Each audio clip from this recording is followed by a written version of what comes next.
There. Maybe. Well, Nope. okay. There's those guys. Man, holding our breath there for that. Let's see if Facebook comes on any quicker. Maybe not. Not synchronized wheels. That's never a good sign. No, there's one. There's two. All right. Well, we're in. Welcome in, everybody. It is Tuesday night, the 25th. Man, the last episode of June. Yeah, for Building the Broncos. I'm Nick Kendell and joined by, as always, Carl Dumler. Carl, good to see you. I got to say, without the glasses, you look like 5 years younger. I'm not used to it. How you doing? What's going on? I'm good, man. I'm good. It's been a long week. I had to go to a camp with first and second graders, an overnight camp, and trying to get those kids to calm down when it's like their first night ever being away from mom and dad. And you'd have like 2 minutes of silence, and then some kid would make a fart noise, and the whole cabin would start laughing, and then the next kid had to make their fart noises. And so I'm living off coffee today. Okay. I'm kind of playing your role after having to hang out with all these kids. So, but no, it was good. And it is hot. I mean, that's the other thing, is 108 today here. Oh my God. That's So like I said, all night with those kids, then having to go out into the heat, man, it's been one of those weeks. Oh man. Yeah. It's a Seattle summer is hard to beat until we get the smoke. But yeah, we got kind of like our pod talking about the fart jokes exchange. I was going to say, yeah, the only difference between you and me, Carl, is I'd be the one leading the farts. Like, hey kids, did you know if you sit on the floor, the farts are even louder? I remember that one from camp back in the day, but good times. Well, welcome in everybody. Enough of the fart stuff. Unless you guys got it in the chat, then we can, we'll say what's going on. But let's say hello to everybody in the chat. We got Mike S saying, what's up, Carl, Nick, Dylan, and Scott. Good to see you. We see David's in the chat saying, got news, just not good enough. He's also saying last time on the pod. That's really sorry to hear that. David, thoughts going out with you, and we love you, brother. Yeah. Not sure exactly what's the specifics there, but man, we love you, David. Yeah, for sure. I mean, reach out to any of us if you're having one of those kind of days. We appreciate all the times we get to see you in the chat, but we understand there's some big things going on in life, and so definitely important to get that time with your wife. Yeah, absolutely. Friends and loved ones. We got Todd in the house saying hello, Nick, Carl, and Dylan in Broncos country. Knicks for 6. Knicks moves sticks. Pause. What does that mean? And Denver Broncos for life. Knicks isn't a bad looking guy. Maybe I'll leave it there. We got Michael Ronquillo coming in here saying good evening, Nick and Carl. I'm building the Broncos. Go Broncos. Go Michael. Always thank you so much for the support coming in here. Hope you're doing well out there in Tucson, talking about heat. Probably rough and hot down there, but not as, at least a dry heat, right? That's what they say. We got Daniel Berry Sports coming in saying, yo to you, Daniel. Of course, great to see you. John Juno talking about the heat says, come on down to southern New Mexico. You'll love the 110-degree weather. Not for me. I saw you guys had oh man, I'm such a weather nerd. A hoodoo? No, that's not it. I can't think of what the word is. Like a giant dust wall storm that you could see it from space across New Mexico last week. It was like some made up sounding word, but hope you're doing okay. I know there's like wildfires going on in New Mexico too, just really terrible ones. The South Fork fire, something like that. So, man, it's a hot summer this year. Hopefully things can cool down a little bit for everyone out there. We got obviously thoughts coming out here for David, thoughts and prayers. Rodney saying, sending prayers to you and your wife. And John talks about the dust storm. There's a word for it, though. That was a funny one. My buddy's moving to New Mexico, and he's like, I thought you were making up a word. I'm like, no, that's a thing. We got Mike Edel coming in saying, hey, Broncos country. Good to see you, Mike. And our guy, David Papa Bear, saying, good evening, Broncos country. Nick, Carl, and Deacon Scott. Yeah, hashtag 12 and 5, hashtag Buckham 3 times, MHH for life, Denver Broncos for life, Bo knows, and Knicks for 6.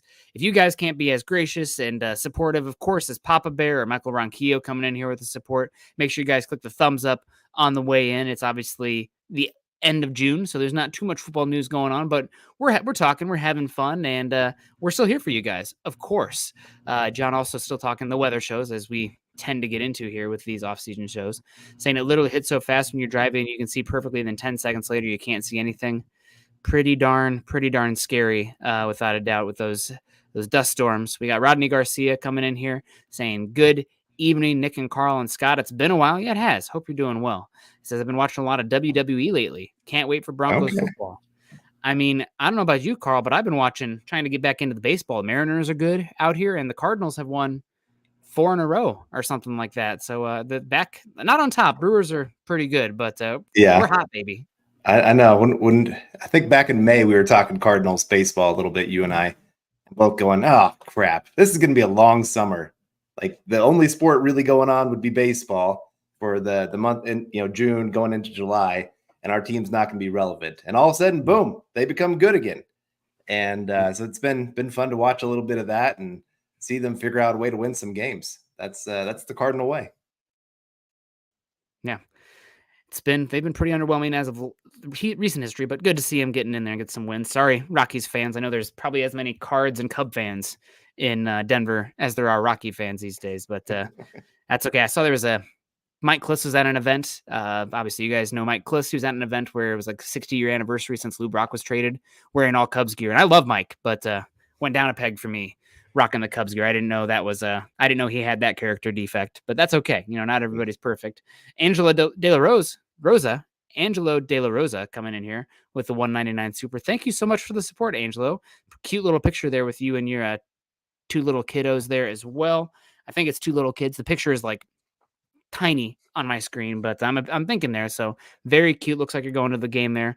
We got Michael coming in, says Zach Wilson got a new look. Yeah, new hairdo. Good for Zach. And luckily for Michael, maybe he did not pick the Zach Wilson jersey. He's the winner of the jersey, and he got a brand new Bo Nix jersey for Michael. So good. Yeah, got his Navy Bo Nix jersey today. So shout out to you, Michael. Pretty darn awesome. Hopefully you can rock that guy for a long, long time. Speaking of rocking with us for a long time, Greg Smith coming in saying, good evening, everybody. And Phil gets the word right. I knew somebody would. Good evening, Nick, Carl, and Deacon Scott. No haboob here. That's what the dust storm is called. It's haboob. Thank God, only 111 today, so cooling off. Oh God. Buckham, MHH for life, and Broncos for life. Yeah, did you see the whole hubbub about the USA team bringing their own air conditioners to the French Olympics, kind of causing up a stir with the other folks? I mean, I know it's a USA thing, but I can't imagine. I lived in now 2 houses without air conditioner, and when heat hits, it is unbearable. I never want to live somewhere without AC. I know Scott's about that too. Scott, did you get your air conditioner fixed? Is it good? No. My God. Hopefully soon. But AC all the way. # team air conditioner. Yeah. I know a lot of other countries now have decided they're going to bring their own as well. Or I think some of them are bringing for the full team. Others are bringing it for like certain parts of the team, which is kind of weird. Like, how are you picking which ones to bring it for? But yeah, I'm with you. It would be hard to ever live without air conditioning. I remember when my wife and I moved to Seattle, our first week there, it was 90 degrees every day for the first week.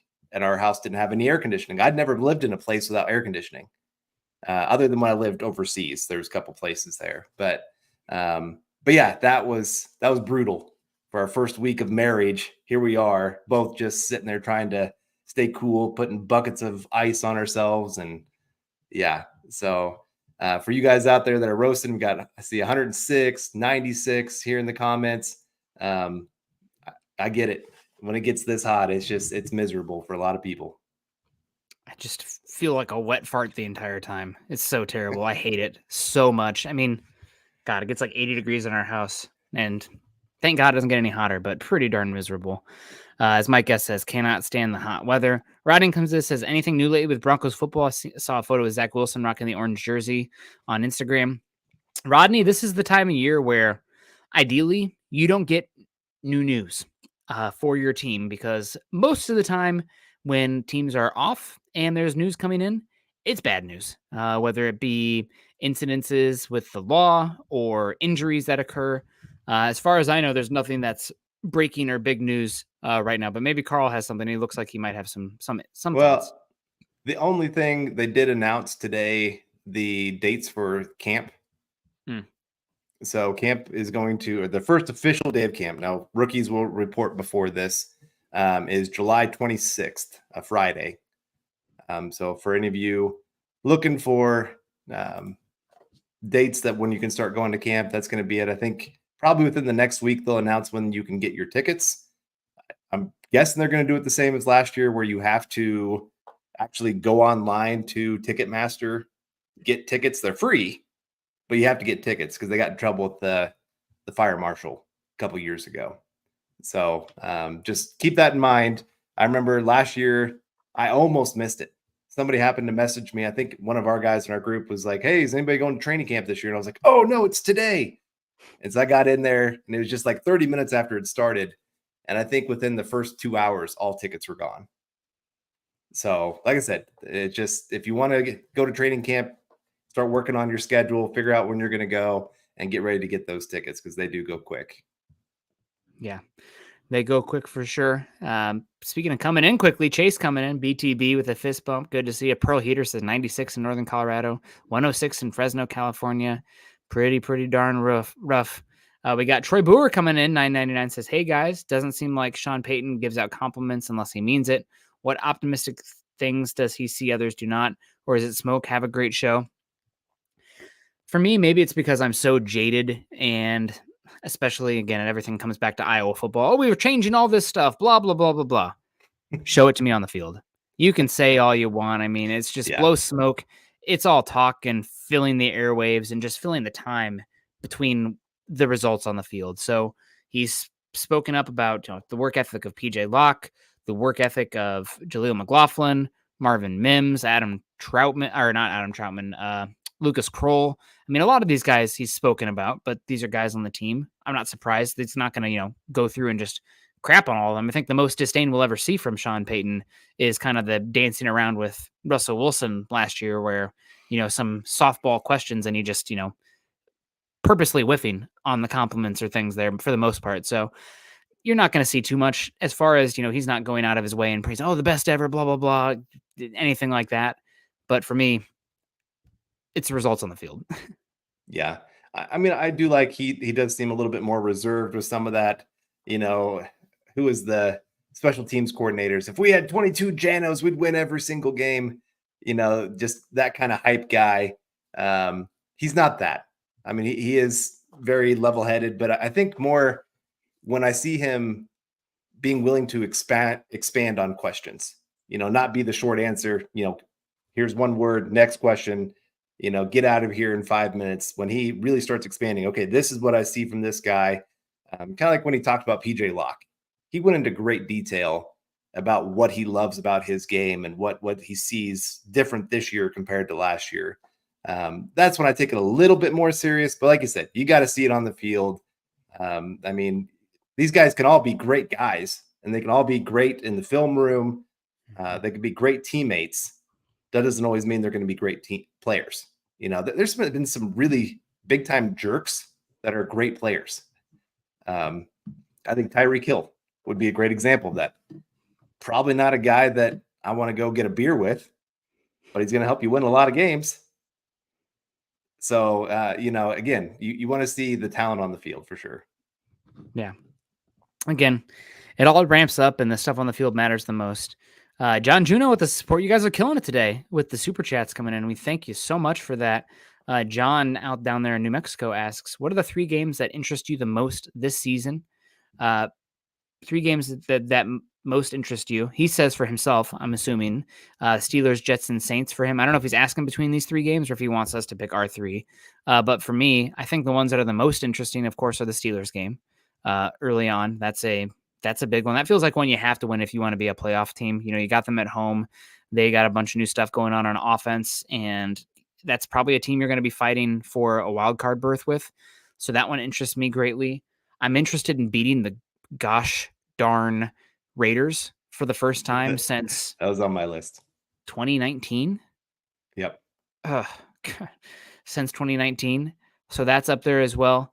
And I'm always interested to see what happens to the Chiefs. I mean, they're the class of the NFL, they're the class of the AFC West. It's a measuring stick game. Obviously, you can't just beat good teams and lose to bad teams like Denver last year, beating the Bills and the Chiefs, but losing to the freaking Jets, the Commanders, and Patriots, right? You got to take care of business against the bad teams. But I would say the Steelers Raiders and Chiefs are the ones I'm most interested in.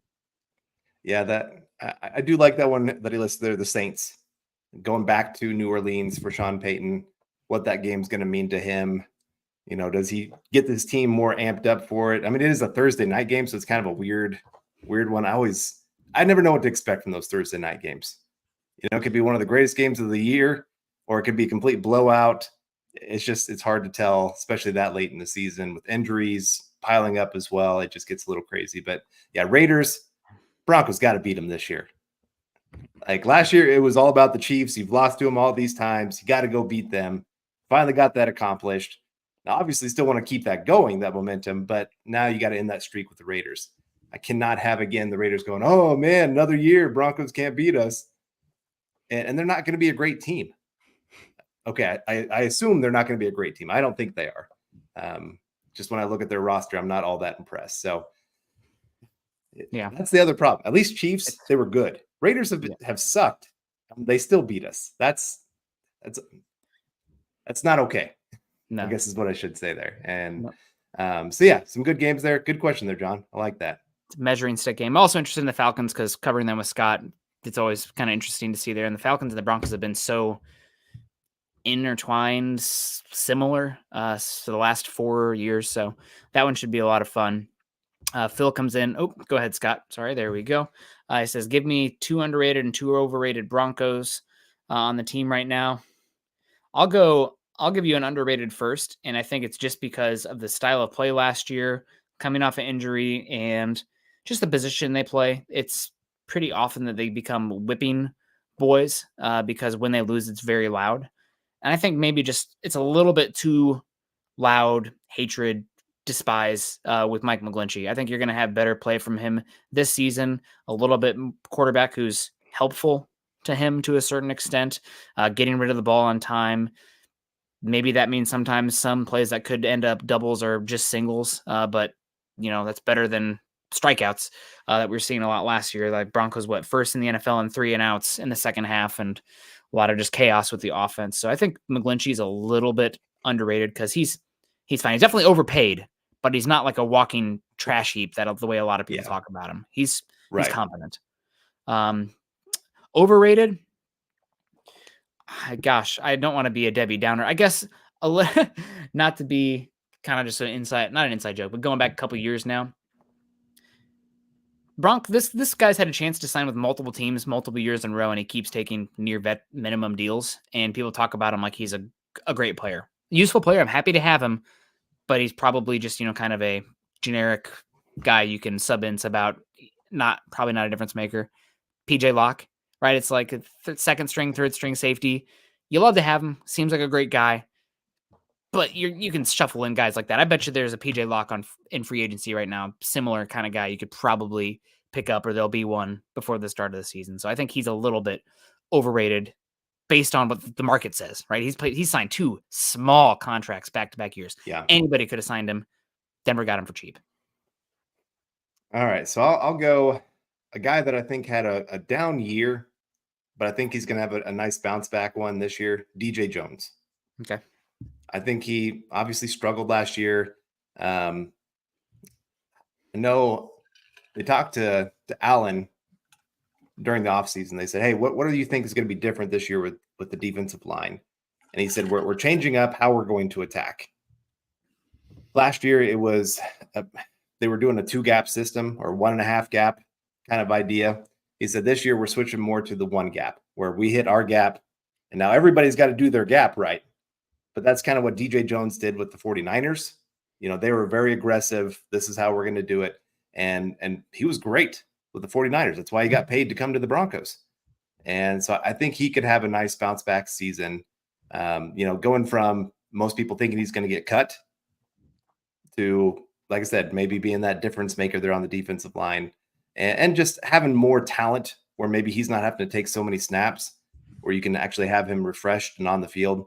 Like I said, I think he could be a really good one there. Overrated. Oh, man. I'm going to. Who should I go for here? I guess I'll maybe go a little bit Baron Browning.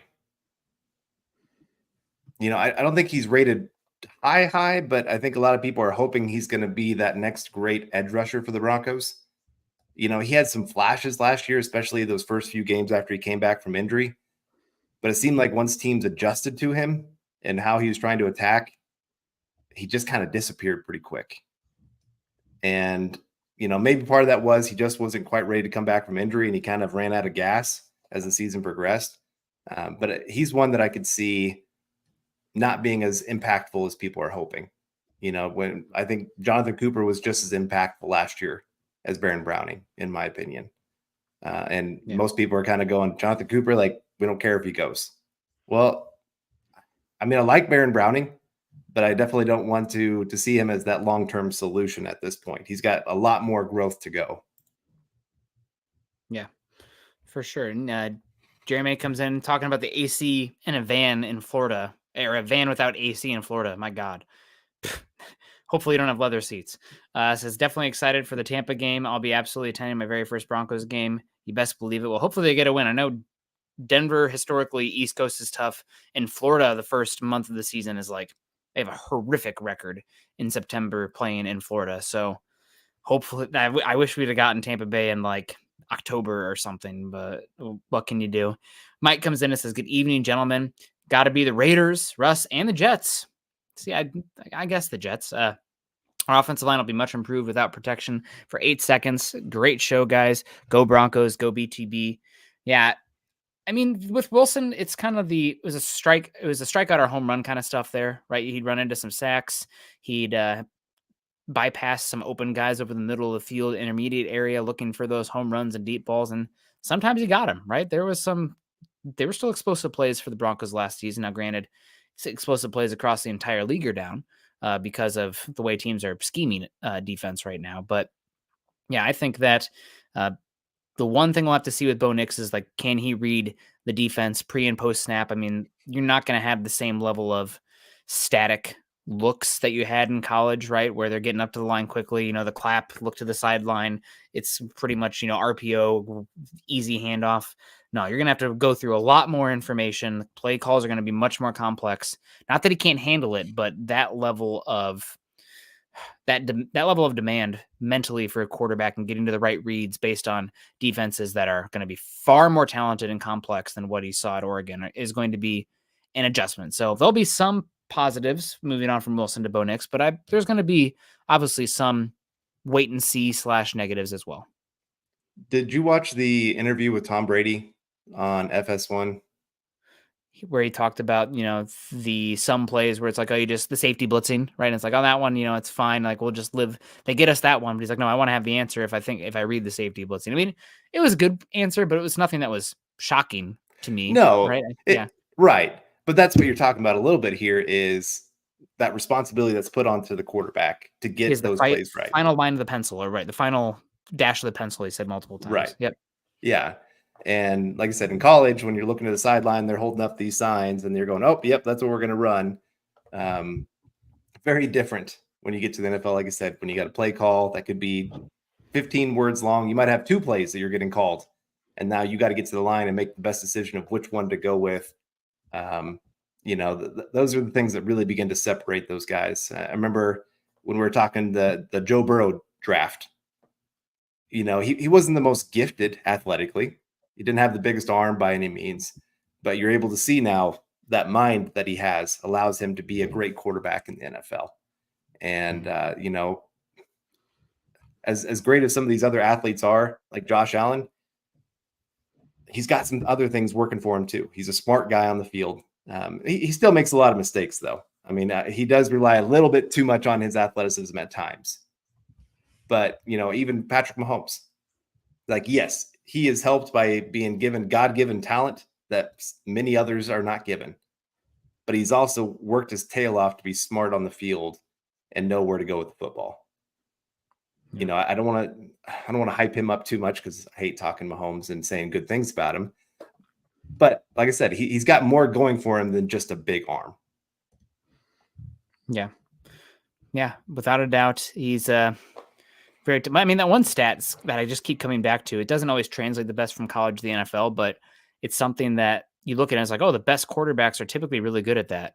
and it's the pressure to sack rate. Quarterbacks who are able to take on pressure and not take sacks, get the ball away. And that's something that almost the entire league is, if you saw like a plot graph of them all, you have Patrick Mahomes and Josh Allen, the best in the NFL, and then everybody else kind of down the middle. And Russell Wilson was pretty poor there, unfortunately. So it wasn't just, the inviting pressure, but the pressure is resulting in sacks, which, incompletion compared to losing 6 or 7 yards completely changes the complexion of your drive, your probability of getting a first down, what you can call. Much worse situations happen from that. You're not dictating anymore. The defense is dictating at that point. So hopefully that's something that Knicks can be good at. Again, I don't think it correlates or translates very well from college to NFL because the game is so different and how they're called and the spacing and everything. But that's something to watch. Probably one of the more underrated statistics in football. Yeah, no, that's great. And like I said, Mike Edel, great question and great thoughts there with the O-line. I do think they are going to be much improved. They're going to feel better about knowing how to block. I think that's the other thing when you got a guy like Russell Wilson, you don't know when he's going to try to step out of the pocket. I think of that Patriots game. I think it was the third down play, had a receiver breaking open to the right side. I think it was Jerry Jeudy, and pocket was perfect. Nobody within 3 yards of him. And he looks at Jerry Jeudy, stops, and then does a spin move right into a sack. And it was just like, oh my God. Like that was the play that I was like, this is it. Like he's got to be gone. There's a lot of other plays, but that was the one that for sure sealed it for me against the Patriots. Because that just, you go from this could be a touchdown because he was wide open to a sack, loss of 8 yards. That's the difference between winning and losing, getting to the playoffs, not getting to the playoffs right there. So yeah, like I said, for Bo Nix, that's going to be a huge thing for him. And talking about Nix, we got Phil coming in saying 3 guys you are excited to see this year. Mine are Nix, Patrick, and Franklin. I think obviously Nix has to be on most people's lists just because quarterback, new toy. Are we going to see what he can do on the field if he can actually be that long-term solution for you? I'd say Marvin Mims is another one for me, just with how much Shawn Payton has talked about. Hey, we didn't use him right last year. We didn't get him on the field enough. We got to get him more touches. I'm excited to see if they actually hold true to their word of that and see what he can do, because talking about explosive plays, that's one of your few guys that can really do that. I guess kind of talking about our subject today a little bit, a guy that we think maybe is going to emerge into something more this year than what maybe other people are thinking they are. My guy is Jaleel McLaughlin. I think that explosiveness from the running back position, his ability to be a receiving threat that can take a 5-yard pass and turn it into a 20, 25-yard play. Having a little bit of speed on that offense for teams to have to respect in the running game. I think he's one of those guys that could get a lot more touches this year than the mainstream media people are talking about. Most people are talking about Javonte Williams, Samaje Perine, or Estime, since he's kind of the new draft pick. But I think McLaughlin could actually be that guy that really shocks people with how much he brings to the team this year. Always wait and see for me. I'm excited for those 3 guys. I'm glad you called out Mims as well. And we'll get into who my person is for the prompt today. Dennis Woods comes in with the $5 super. You guys are killing out the supers today. Really do appreciate you. He says, do you think that Knicks will be play more than normal for a starter in preseason for the experience of playing with live bullets? I'm going to answer this, but it's two-sided. Yes, he is, but I think that's because a lot of entrenched starters will not play in preseason, right? Because I think that's a lot of teams weigh the pros and cons of, the injury risk and how much did the shell defenses, where they're not even being that exotic up front, really give you the reps and tests that you need. So I do think Knicks, just for install and not install, but like getting the playbook down, the chemistry, I think he will get more reps than a normal starter because he is a rookie. He's in a competition. And it's kind of hard to say, but it's not going to be like, Dak Prescott, right? Really firmly entrenched, big contract coming up. He might not even play a snap in preseason, right? So for your normal starter, I think Knicks will play more. So if he does that, do you keep the number one offense out there with him if he's going to be your day one starter? Or do you chance him behind the second string offensive line, second string weapons, where anything can happen at that point? I mean, in preseason, once you get that second and third unit in there, chaos erupts. You know, you got guys not knowing what they're supposed to be doing. Are you going to trust your quarterback behind that? I think so. Yep, they're already working through second team stuff, third team stuff. They're rotating the reps right now. And I mean, for as excited as we are about Bo Nix, it's not like we're trying to protect Patrick Mahomes here, right? We're hoping that he's the franchise, but I think it's probably worth the risk for him to get the reps and work with some other guys and get chemistry with those second string guys. Because earlier talking about Mike Edel's comment about the offensive line being much improved. I mean, it might be improved, but last year you had Broncos offensive line, 99.6% of their starts were from the week one, snap one offensive line starters this year. That was the third best rate in the entire NFL.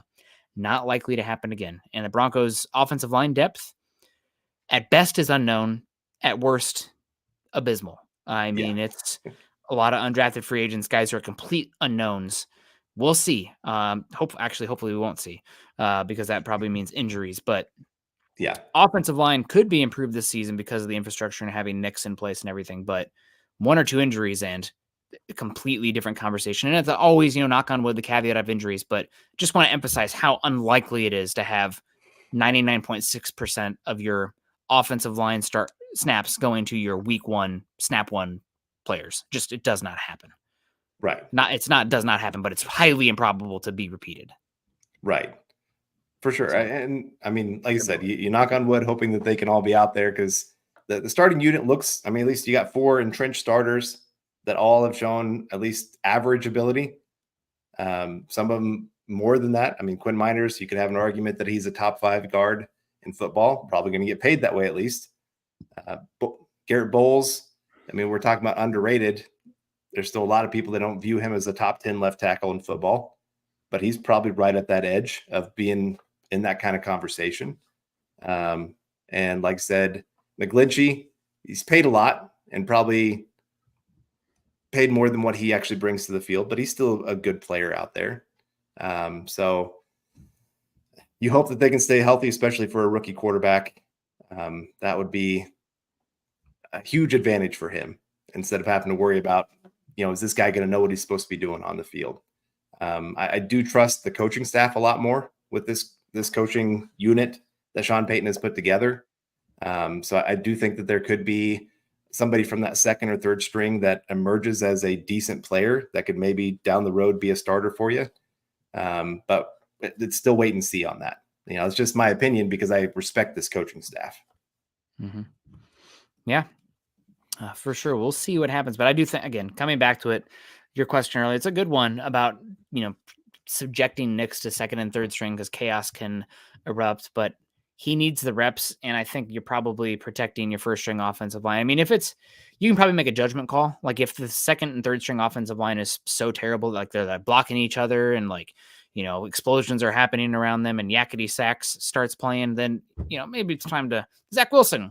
Good luck, buddy. But that's probably a wait and see based on that. I think he needs the reps. And again, it's not this franchise court. He's a hopeful franchise quarterback, but not the point where we're putting him in bubble wrap just yet. Maybe we'll have that conversation a year from now. And answering the topic today for me, a player who could have a breakout season and emerge as a starter for the Broncos.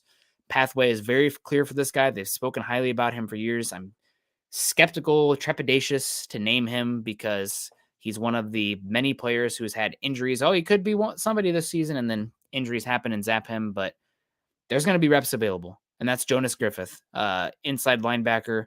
Broncos traded day 3 capital for him a couple years ago, a special teams ace from Indiana State, traded for him from the 49ers, and always spoke really highly about him. People I've talked with them close to the team, on the team, talk about just how excited they are to get him out there. He's 6'5". He's a really good athletic specimen. He's had time to kind of marinate and learn different things in the league. He's not a Sycamore anymore. Same school as Larry Bird for those at home, Indiana State. But there's an opportunity for him this year. Broncos paid Cody Barton very, very little. Drew Sanders is probably not going to be a part of the equation this season with his Achilles injury. We'll wait and see, but especially for linebacker, probably not. Off-ball linebacker, that is. And he's a young athletic player. So maybe you see, especially in base packages and early downs, he gets a chance to get those roles early because Barton is bad in the run game. Put in lightly, he's pretty good coverage linebacker, but bad in the run game. And maybe that can become more. Again, you're looking for people who can be good enough in the run that you don't have to play base, right? I think that's really important for your linebackers. Need to be linebackers if you're going to be playing 3 defensive linemen, 2 linebackers. They need to be able to fill gaps and tackle and make the right reads. And with his size and length, he has a chance to be a different kind of player. So I'm hoping that Griffith can be that guy. Another one I debated in this conversation was Dulcich as well. Can he emerge as a starter? He's a little bit more of a hybrid player. He doesn't really do a great job in line. So maybe there's some H-back reps in there for him, some F-tight end reps. But I did want to give a shout out to Griffith. Both those guys scare the hell out of me, though, with their injury history. Your best ability is your ability to stay on the field. Yeah, I mean, when they have gotten reps, like I said, they've looked good. They've had some good moments. I mean, Dulcich, his rookie season, he still had, I think it was 400 yards receiving and only played about half the season. So for a rookie tight end, that's pretty good numbers on a per game basis. He had some plays, he was wide open. So he's got some route running ability to get himself open over the middle. He's got some athleticism. Some wiggle. Yeah, he's got some wiggle. But like I said, when he's still injured, he still hasn't taken a snap this entire offseason. It's hard to put him on that kind of list. I feel like he's going to let you down if you try to do that. And Jonas Griffith, I did think about him. I really did. He was one. Riley Moss was another one that I thought could be that next guy that really emerges as something. He's going to get every opportunity handed to him to be that second cornerback on this roster. But like I said, I just feel like McLaughlin, he's proven he's a hard worker. He's put on some weight to try to help himself in his area that he struggles the most, in the pass blocking ability. Now, weight doesn't mean that you're going to be a great pass blocker, but it does help a little bit to have a little more junk in the trunk, I guess you should say. And he hasn't lost his athleticism from what I've heard. He's still one of the faster guys out there on the field. So, I like Jonas Griffith. Like I said, he's a little different, 6'4", 250. That's big for a linebacker in today's NFL. I mean, is he actually 250, right? He might be 240 or something, but still, are the guys that are listed 235 actually 235 or 225? Right. I mean, linebackers are getting small. Lord, give me some glass eaters again. We need some tackling Johnny's out there. It's kind of all these safety stuff. Scott always talks about it, but somebody's going to figure out, hey, if we just line it up and have a rushing quarterback and maybe just, circle them in and out, not pay them, get some power football going again. If you're going to be that light, we're going to take advantage of it. I mean, we've kind of seen it with the Rams have started to really kind of change their philosophy as well. They're very 11 personnel, outside zone, Todd Gurley stuff, a light offensive line, that wide zone stuff. And now they have, I think all 3 of their interior offensive linemen weigh 330 or more.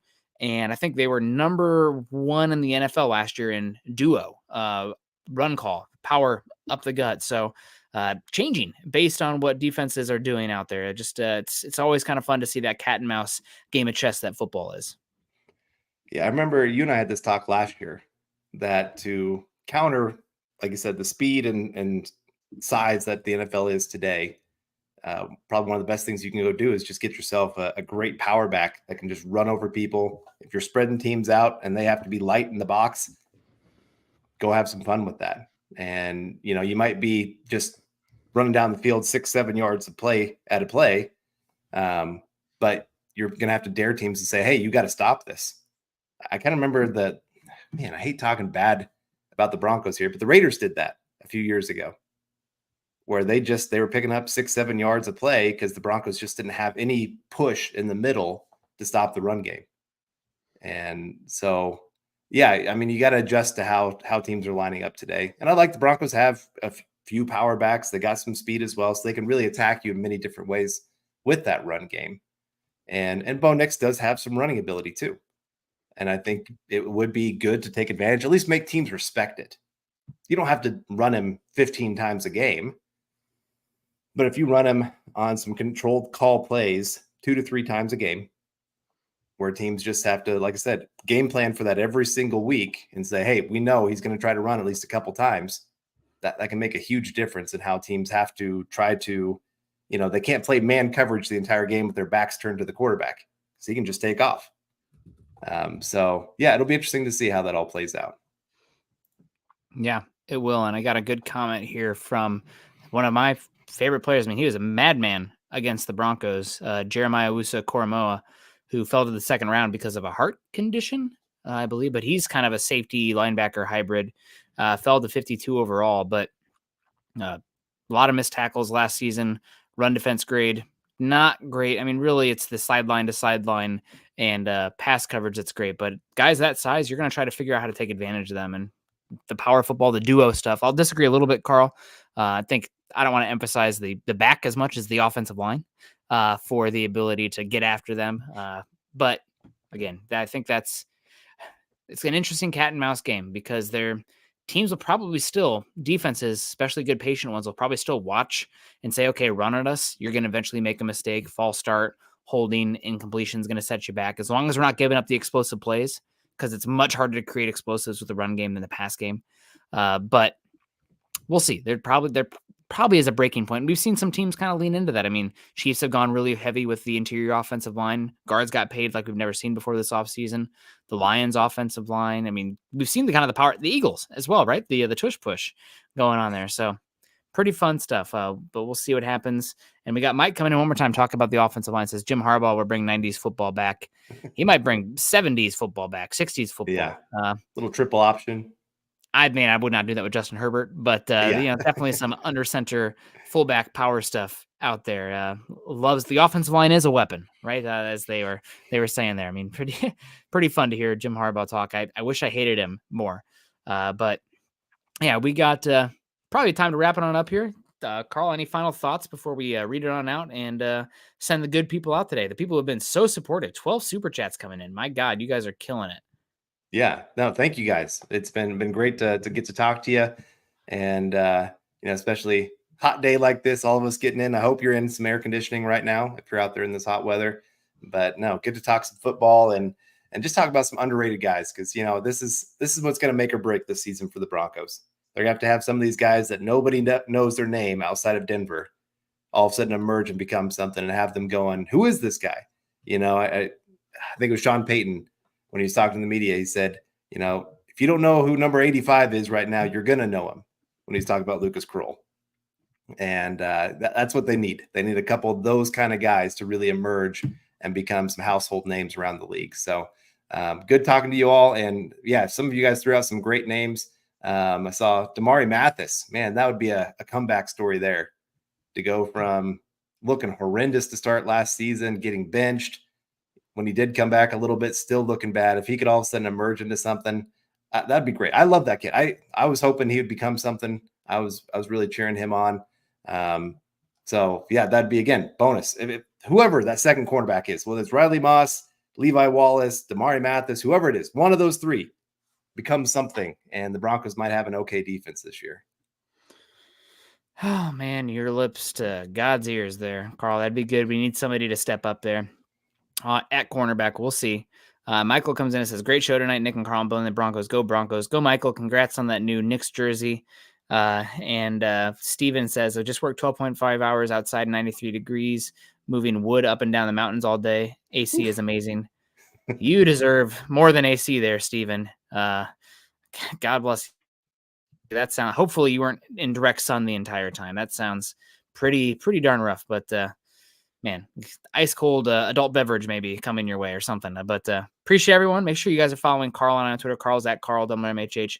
I'm at Nick Kendell MHH. Also follow us at Mile High Huddle, as well as Facebook.com/Mile High Huddle and Facebook.com/Mile High Huddle Pod. Please subscribe, like, and share over on YouTube if you have not done so already. And shout out to our plethora of our super chat folks today: Michael Ronquillo, David McElrath, Angelo De La Rosa, Phil McLaughlin, Troy Boer, John Juno, Phil McLaughlin again, Mike Edel, Dennis Woods. You guys killed it today. And did want to give one more big shout out to David Youngkin.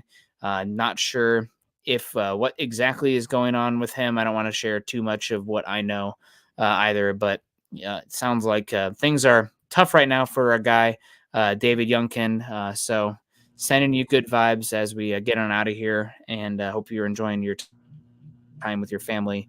And we love and appreciate you, and hope everything comes out as good as it can with the current circumstances. So yeah, no, thank you for tuning in tonight. Really do appreciate that. It means a lot that you'd spend this time with us, because I mean, we talk about it a lot on here, that we get to know you guys at least a little bit just from seeing you in the chat and talking to you on Twitter, and it means a lot to see you guys every week. Certainly does. So appreciate everyone. Have a great rest of your night. Happy Tuesday. Enjoy the rest of June. Choose kindness and compassion, and as always, go Broncos.